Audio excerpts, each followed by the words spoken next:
À l'approche de la présidentielle de 2026, les grandes formations politiques entrent progressivement dans une phase de préparation active. Organisation interne, mobilisation des militants, définition des priorités et planification du message politique. Chaque camp se met en ordre de bataille en vue de l'échéance à venir. Dans ce contexte, comment se prépare le principal parti d'opposition, la force Cori pour un Bénin émergent?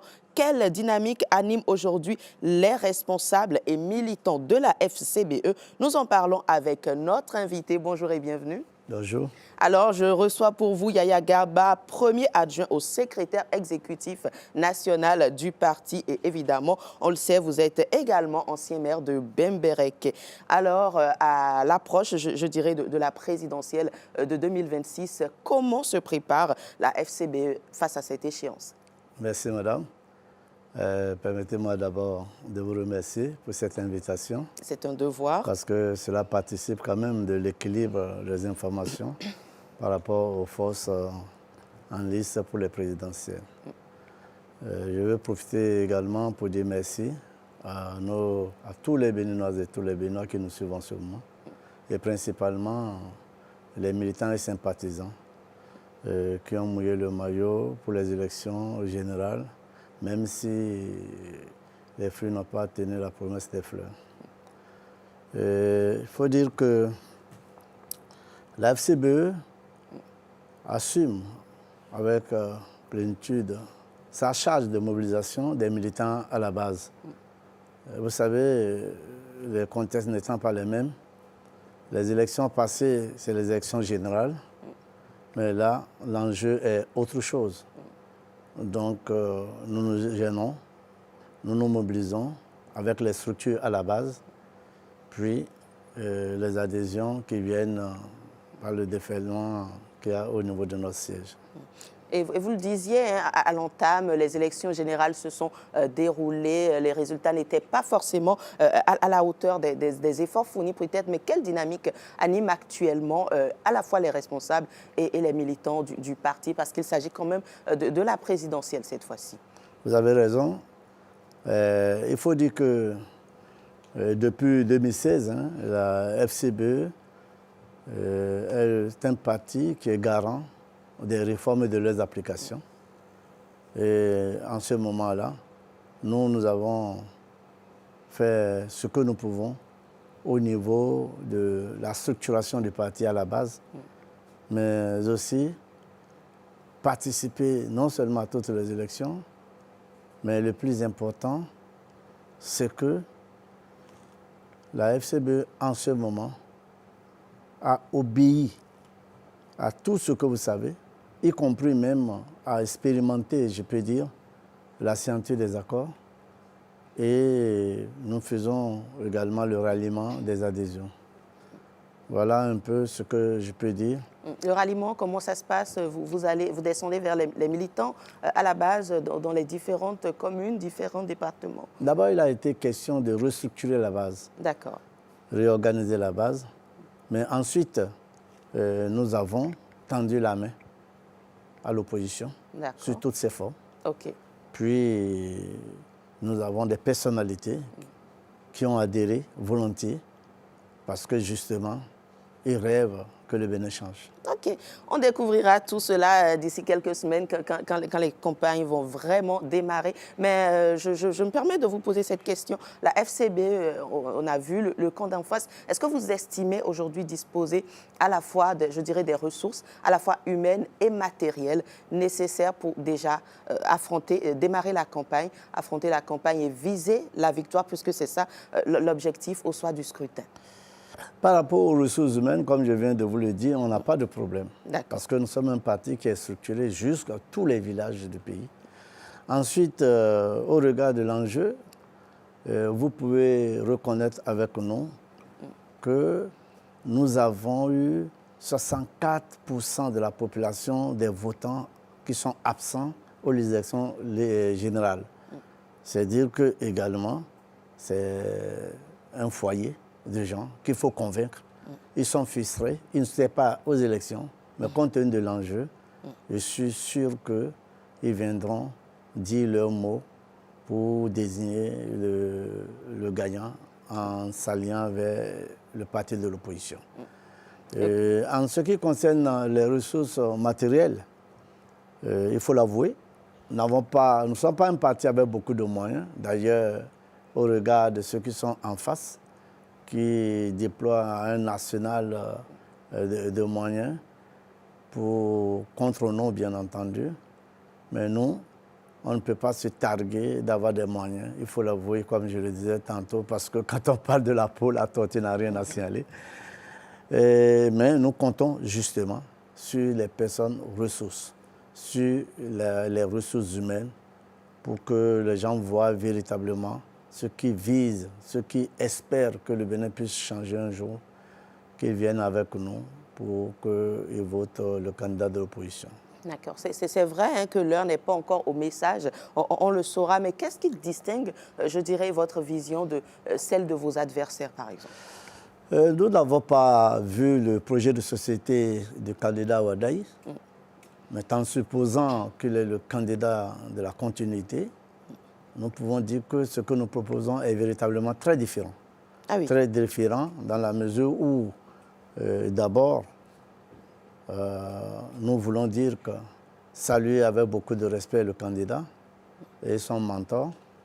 Ils ont fait beaucoup sur le plan du développement, mais vous savez, lorsque le développement se fait sans la partition, sans la contribution de beaucoup de gens qui sont absents, eh bien, c'est qu'il manque quelque chose à ajouter, comme un grain de sel à ajouter.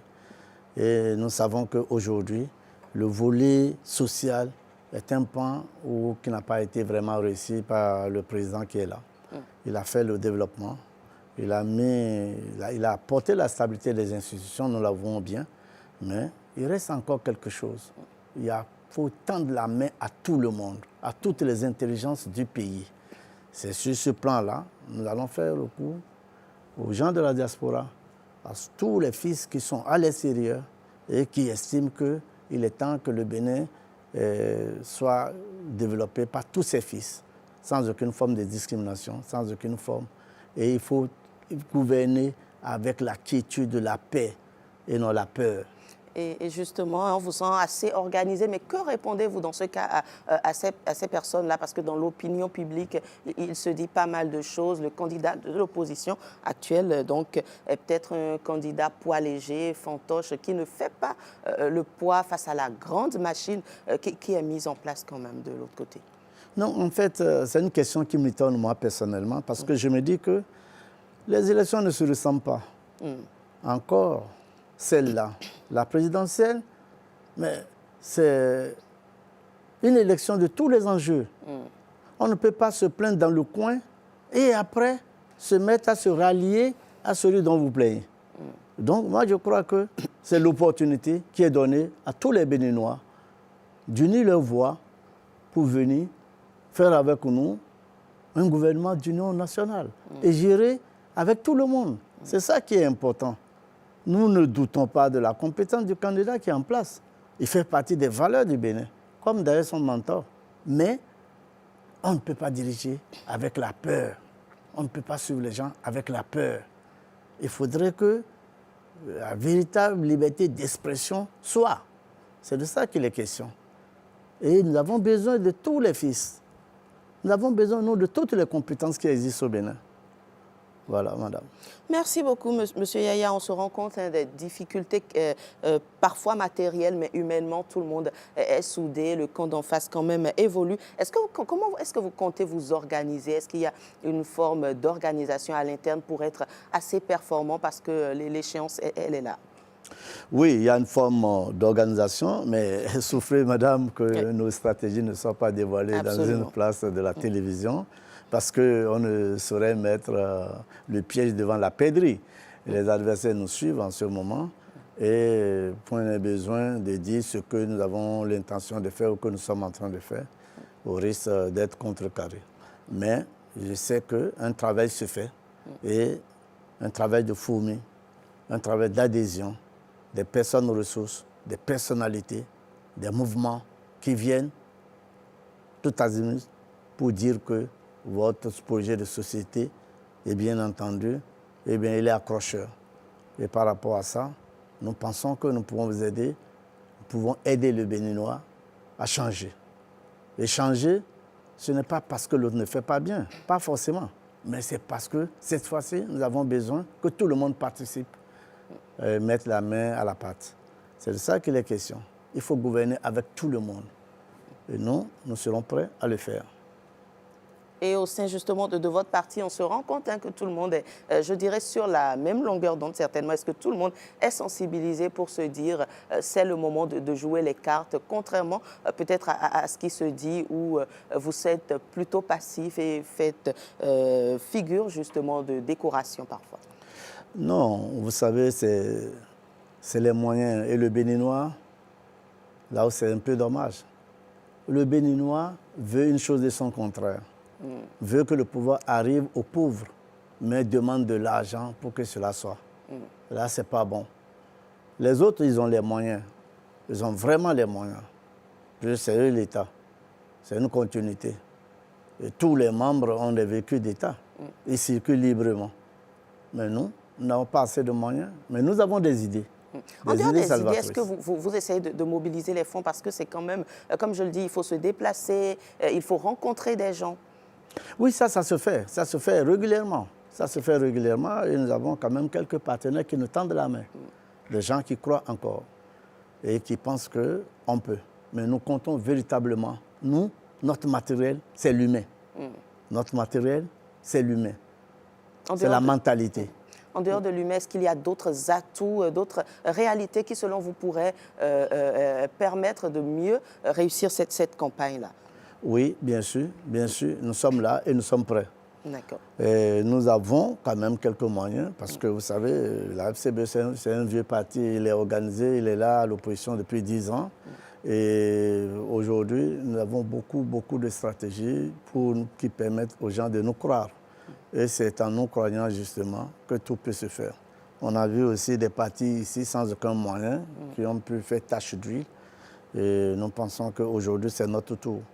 Si nous comptons le nombre de frustrés, si nous comptons le nombre de désespérés, ils n'ont qu'à venir ensemble pour que nous redonnons au Bénin sa fierté. Alors, c'est la période, justement, les campagnes, c'est la période des stratégies. J'ai envie de dire, la FCBE se dit quand même assez modérée. On le voit, vous n'êtes pas forcément dans tout ce qui est virulence. Est-ce que vous comptez maintenir ce cap-là de tout ce qui est pacifique ou est-ce que cette fois-ci, peut-être, on doit s'attendre à des surprises? Non, vous savez, être opposant, on n'est pas opposant à un homme. D'accord. Nous ne sommes pas opposés à Patrice Talon ni à son joker qui est le ministre Ouadaï, dont les compétences sont saluées de partout. Mais on s'oppose à un système. D'accord. Le mode de gouvernance qui est là aujourd'hui, comme je le dis, ne permet pas, ne favorise pas l'adhésion de tout le monde. Ne permet pas que chacun participe. Les fils du pays ont besoin véritablement de développer le pays. Le développement, il est enclenché, vous l'avez dit. Le développement, il est enclenché. Il faut le dire. Je vous ai dit, avec beaucoup de satisfaction, on a vu la stabilité des institutions. Hein? Mais en réalité, les ressorts sont amortis. Donc la FCBE œuvre pour, pourquoi pas, prendre la relève, continuer et apporter justement, sa touche. Au développement des gouvernements en place actuellement, nous allons poursuivre, mais ajouter du social. Absolument. Alors, revenons à présent au climat. Je dirais, nous sommes, comme je le disais, à quelques semaines déjà, le climat. Il y a des appels à une élection apaisée. Quelle est votre lecture face à cela? Oui. L'appel que nous avons à faire, c'est de dire à tous les Béninois de lever la tête et de regarder l'horizon. De regarder aussi où est-ce que nous avons quitté. Aujourd'hui, qu'on le veuille ou non, nous pouvons dire que nous avons perdu une belle face de la démocratie. Nous l'avons perdue. Il faut redorer ça. Il faut rebâtir la fierté béninoise. Les Béninois étaient fiers de leur démocratie, qui était le bel exemple en Afrique. Mais aujourd'hui, nous avons mis beaucoup plus l'accent sur des individualités. Nous développons avec les individualités, alors que la mentalité est collective. Nous devons développer le pays avec tout le monde. nous devons faire entrer tous ceux qui sont à l'extérieur et qui ont des compétences pour aider à œuvrer, à développer notre pays, notre beau pays. Le Bénin, c'est une chance d'être béninois.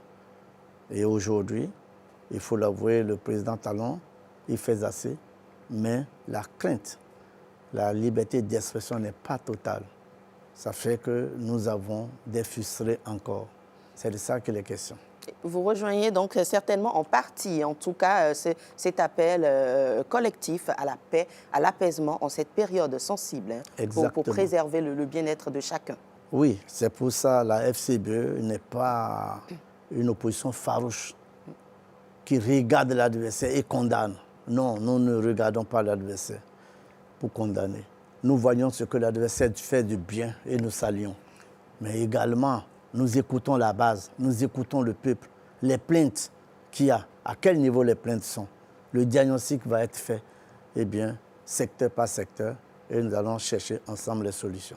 La FCBE nous promet donc, j'ai envie de dire du lourd, mais la réalité, comme vous le disiez au début, c'est quelques insuffisances à travers quelques départements au détriment, au profit d'un autre. On l'a constaté sur les précédentes élections. Cette fois-ci, est-ce qu'il y a des actions qui sont mises en place afin de mobiliser, vous parlez justement de restructuration, mais avoir le plus de possible, toucher le plus de personnes dans les différentes contrées? Oui, non seulement la restructuration, mais nous avons tendu la main à toute l'opposition béninoise. Est-ce que c'est suffisant pour être sûr d'avoir des résultats satisfaisants dans les différents départements et communes? Oui, vous savez, le Bénin réfléchit. Le Bénin réfléchit. Et j'ai dit, l'enjeu est tel que si nous voulons que tout le monde participe au débat, eh bien, nous devons faire en sorte que la FCBE, qui reste aujourd'hui la seule opposition crédible qui reste, c'est nous. Les autres se chamaillent. L'heure n'est pas à ça. L'heure est, on dit, s'aimer et regarder dans la même direction. S'aimer, c'est regarder dans la même direction. Ils doivent venir avec nous pour qu'on regarde dans la même direction. Ils doivent venir avec nous pour permettre. Lorsqu'on ne peut pas prendre le pouvoir, il faut exercer le pouvoir avec les gens. Et c'est pour ça, même nous n'avons pas eu de la peine à faire des accords de gouvernance, même avec la mouvance. C'est dire que même si la FCBE venait à prendre le pouvoir, ce qui va être certain, bien sûr, eh bien, nous pouvons prendre... Ce qui est certain. Oui, c'est pas loin de là. C'est pas loin de là. Prêchez pour votre paroisse. Oui, c'est normal. C'est normal, mais on ne peut pas aller à la chasse et dire on ne va pas ramener le gibier. Nous allons ramener le gibier, mais nous allons tendre la main aux compétences qu'il y a là-bas, y compris même le candidat en face. N'est-ce pas? Ouais. On l'aura compris. Merci beaucoup à vous, Monsieur Yaya Garba. Merci d'avoir répondu présent à notre invitation. Je rappelle que vous êtes le premier adjoint au secrétaire exécutif national du parti FCBE, également ancien maire. Il était question de revisiter avec vous tout ce qui se fait déjà en interne pour les campagnes électorales qui sont à la porte.